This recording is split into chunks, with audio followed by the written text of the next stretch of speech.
నెల్లూరు నగరంలోని స్థానిక వెన్నెలకంటి రాఘవయ్య భవన్ నుండి యానాది వర్గీకరణ రిజర్వేషన్ పోరాట సమితి రాష్ట్ర అధ్యక్షుడు కేసీ పెంచలయ్య ఆధ్వర్యంలో హలో యానాది చెలో నెల్లూరు అనే ధర్నా కార్యక్రమాన్ని నెల్లూరు నగరంలోని స్థానిక టౌన్ హాల్లో నిర్వహించడానికి భారీగా యానాదుల సాంప్రదాయ నృత్యాలతో కీలు గుర్రాలు బొమ్మలాట తదితర నృత్యాలతో ర్యాలీ కార్యక్రమం నిర్వహించారు। ఈ సందర్భంగా ఆయన మాట్లాడుతూ స్వాతంత్ర్యం సిద్ధించి 75 సంవత్సరాలు అయినా కూడా యానాదుల జీవితాలలో అభివృద్ధి కనిపించడం లేదని, నేటికి ఆధార్ కార్డులు రేషన్ కార్డులు లేని దుస్థితిలో ఉన్నారని, సుప్రీంకోర్టు సూచనలతో రాష్ట్ర ప్రభుత్వం యానాదులకు వర్గీకరణ చేపట్టాలని, రాష్ట్రంలో 10 లక్షల పైచిలుకు జనాభా కలిగిన యానాదుల కొరకు ప్రభుత్వం వెంటనే ఒక కమిషన్ ఏర్పాటు చేసి తద్వారా వర్గీకరణ చేపట్టాలని, లేని పక్షంలో జూన్లో ముఖ్యమంత్రి స్వగ్రామమైన నారవారిపల్లి నుంచి ఎస్టీ రిజర్వేషన్ సాధన యాత్రను ప్రారంభిస్తామని తెలియజేశారు। ఈ కార్యక్రమంలో సుబ్బారావు, చెంబేటి ఉషా, వరలక్ష్మి, యానాదుల ఉద్యోగ సంఘాలు, పదవి విరమణ ఉద్యోగులు, యానాది మహిళలు, నెల్లూరు జిల్లా నుంచి అదేవిధంగా రాష్ట్రం నుంచి వేల సంఖ్యలో ఈ కార్యక్రమంలో పాల్గొన్నారు।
నా పేరు కల్లూరి పెంచలయ్య, యానాది రిజర్వేషన్ పోరాట సమితి రాష్ట్ర అధ్యక్షుడిని.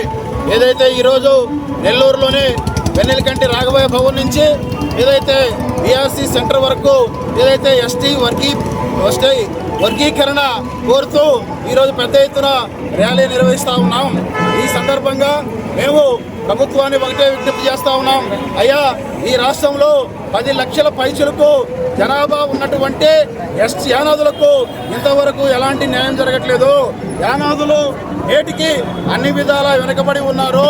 ఏదైతే విద్య పరంగా, ఉపాధి పరంగా, ఉద్యోగాల పరంగా, రాజకీయంగా అన్ని విధాలా వెనుకబడి ఉన్నారు. కాబట్టి ఏదైతే గౌరవ సుప్రీంకోర్టు తీర్పిచ్చినటువంటి ప్రకారము ఏదైతే ఎస్సీలకి వర్గీకరణ చేస్తున్నారో అలాగే ఎస్టీలు కూడా వర్గీకరణ చేసి యానాదులకు న్యాయం చేయాలని చెప్పి మేము ఈ సందర్భంగా విజ్ఞప్తి చేస్తా ఉన్నాం. ఈ సందర్భంగా కూడా తెలియజేస్తా ఉన్నాం. ఏదైతే ఈరోజు నెల్లూరులో యానాది రిజర్వేషన్ పోరాట సమితిని ప్రకటించాం. ఏదైతే మీటింగ్ లో ఈరోజు యానాది రిజర్వేషన్ పోరాట సమితి ఆధ్వర్యంలో ఆ యొక్క కార్యాచరణను ప్రకటించబోతా ఉన్నామని చెప్పి ఈ సందర్భంగా తెలియజేస్తూ మేము ఒకటే తెలియజేస్తా ఉన్నాం. ఏదైతే ఎస్టీ వర్గీకరణకు ప్రభుత్వం వెంటనే చర్యలు తీసుకోవాలి, యానాదులకు న్యాయం చేయాలని చెప్పి కోరుతా ఉన్నాం. మేము ఈ సందర్భంగా ఏదైతే ఈరోజు జరగనున్నటువంటి మీటింగ్ లో చర్చించి ఏదైతే జూన్ నెలలో ఏదైతే గౌరవ ముఖ్యమంత్రి గారి స్వగ్రామమైనటువంటి నారావారిపల్లి నుంచి ఎస్టీ వర్గీకరణ సాధన యాత్రను ప్రారంభించబోతా ఉన్నాం. ఈ సందర్భంగా మేము తెలియజేసేది ఏంటంటే ప్రభుత్వాన్ని ఒకటే అడుగుతా ఉన్నాం. మీరు ఏదైతే 75 ఏళ్ల స్వతంత్రంలో యానాదులకు న్యాయం జరిగిందా లేదా అనేటువంటి విషయాల మీద మీరు కమిటీ వేయండి. కమిటీ వేసి ఏదైతే కమిటీ నివేదిక తెప్పించుకొని తద్వారా యానాదులకు వర్గీకరణ చేయాలని చెప్పి ఎస్టీ వర్గీకరణ చేసి యానాదులకు న్యాయం చేయాలని చెప్పి కోరుతా ఉన్నాం. మేము అనేక అంశాలు పరిశీలించాం. విద్య పరంగా అన్యాయం జరుగుతూ ఉంది, ఉద్యోగాల్లో అన్యాయం జరుగుతూ ఉంది, ఉపాధిలో అన్యాయం జరుగుతూ ఉంది, ఏదైతే రాజకీయంగా కూడా అన్యాయం జరుగుతూ ఉంది. కాబట్టి మేము న్యాయం చేయమని చెప్పి ఈరోజు యానాది రిజర్వేషన్ పోరాట సమితిని ప్రకటించాం. యానాది రిజర్వేషన్ పోరాట సమితి ఆధ్వర్యంలో భవిష్యత్తు మా యొక్క ఆందోళన అంతా కొనసాగుతుందని చెప్పి ఈ సందర్భంగా తెలియజేస్తా ఉన్నాం. ఏదైతే ప్రభుత్వాన్ని ఒకటే విజ్ఞప్తి చేస్తా ఉన్నాం. అయ్యా, మీరు ఒక కమిషన్ వేయండి. ఏదైతే స్వతంత్రం వచ్చి 70 ఏళ్ళైనా యానాదుల జీవితాల్లో ఎలాంటి వెలుగు లేదు, మార్పు లేదు అని చెప్పి తెలియజేస్తూ త్వరలో ఏదైతే జూన్ నెలలో ముఖ్యమంత్రి స్వగ్రామమైనటువంటి నారావారిపల్లి నుంచి ఎస్టీ రిజర్వేషన్ సాధన యాత్రను ప్రారంభించబోతా ఉన్నాం. ఈ లోపు అన్ని జిల్లాల్లో పర్యటించి మా వాళ్ళని చైతన్యం చేసి తద్వారా పోరాటానికి రూపకల్పన చేయబోతా ఉన్నామని చెప్పి ఈ సందర్భంగా తెలియజేస్తాం. సంఘం కోరుకుంది కాబట్టి యావత్ యానాది మిత్రులు వారి ఒక ముందు మిత్రులు అందరితో సహా ఇవాళ ఇక్కడ మేము నెల్లూరులో మొదటిసారిగా మేము అందరం గుడి ఒక మెసేజ్ని ఆ యానాదుల్లో ఇంతమంది అంటే అంత ఎక్కువ జనాభా ఉన్నది మా యానాది ఎస్టీస్లో. కానీ ఏ రకంగా చూసినా కానీ ముందు అడుగు వేయలేదు ఇంతవరకు కూడా.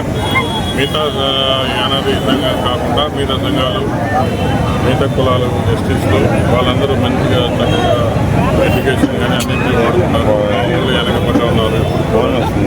కాబట్టి వారికి కూడా అనుకూలంగా అన్ని విధాలుగా మాకు రావాలని ఎస్సీస్ మాదిరినే మాకు కూడా కేటగరైజేషన్ ఇవ్వాలని మాకు సుప్రీంకోర్టు కూడా ఊతమిచ్చింది. కాబట్టి వాళ్ళ